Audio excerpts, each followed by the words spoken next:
Il lago di Orta o Cusio è di origine glaciale originato dal ghiacciao del Sempione, è situato tra le province di Novara e Verbano Cusio-Ossola.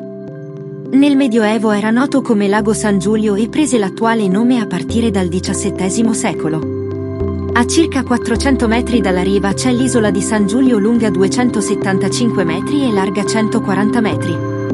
C'è un piccolo centro abitato, una basilica ed una abbazia benedettina, Mater Ecclesiae.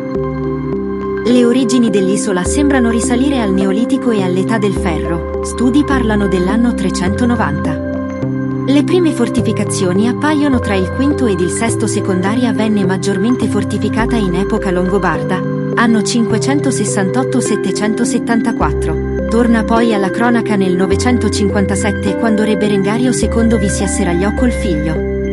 Nel 962 re Ottone II restituisce l'isola al clero diventando dominio vescovile, anche se solo nel 1219 i vescovi ne presero pieno possesso.